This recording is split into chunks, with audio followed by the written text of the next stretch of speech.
বিসমিল্লাহ। আরেকবার কও সুবহানাল্লাহ। সুবহানাল্লাহ। রাগ করলা না, এই নামগুলো নিলে ভালো না ক্ষতি? ভালো। তোমার চারটে কথা বলে যাবো, কথা চারটা যদি সত্য হয় সত্যই বলবা, মিথ্যার আশ্রয় নিবা, আল্লাহর কাছে ঠেকা থাকবা। কি কইছি কথাটা বুঝতে পারছো? জি। মুখ পাকাও। তুমি এমন একটা ব্যক্তি যে কয় আইলো তার পিছেই যাও, গেলে পরে তোমার ক্ষতি হয়, লাভ হয় না। কথাটা ঠিক না বেঠিক? ঠিক। রাগ করলা? না, না। এখন তোমার কাছে টাকা আর টিভি নিউজ করার কারণে কেউ কে রাগ করলা? বাথরুমে গেলে আগে প্রস্রাব বের হয়, কথা কি ঠিক? রাগ করলা? তুমি যখন হাঁটতে যাও তখন বদনা নিয়ে যাও, রাগ করলা? হালাই যখন দেখছে যে ভিডিওটা করতেছে তখন তার টাকাটা দিল না, কি রাগ করলা? কিছু কিছু নিউজ চ্যানেলের পোস্ট দেখলে মনে হয় নিজের বিচিতে নিজের টোকা দিয়ে চমকে উঠি।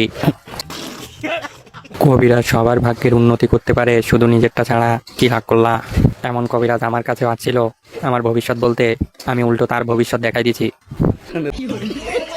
রগের গোষ্ঠী কিলাই। রাতে ঘুমের মধ্যে ঘরে স্বপ্ন দেখি আমি বাইরে হিচু করছি, কিন্তু পরে দেখি প্যান্ট ভিজে শেষ। কমেন্ট পরে কি রাগ করলা? ওই মক্কেল প্রতিদিন সকালে ঘুম থেকে উঠে রাতে ঘুমায়, দিনে 3 বেলা খায়, প্রস্রাব পায়খানা করে, কথা ঠিক নাকি ভুল বললাম? রাগ করলা? পিছন দিকে তাকাবি না, ডাইরেক্ট চলে যাবি, যা পাগলা। রাগ করলি? নতুন পাগলের আমদানি। আমি রাগ করলাম, মক্কেলটা ভালোই মানিয়েছে, একেবারে আস্থা বোধায় মক্কেল। ওলাটা টাকা দিল না, রাগ করলা? রাতে ঘুমালে চোখে দেখিস না, কি রাগ করলি? বাবা তোমার দরবারে সব পাগল, একটা শালার মূল টার্গেট টাকা, এগুলো সব প্রায় লোকেরই দৈনন্দিন হয়। সো আমি রাগ করলাম। বিয়ের বয়স হচ্ছে কিন্তু বিয়ে হচ্ছে না, একটু মনে করাই দিলাম, রাগ করলা?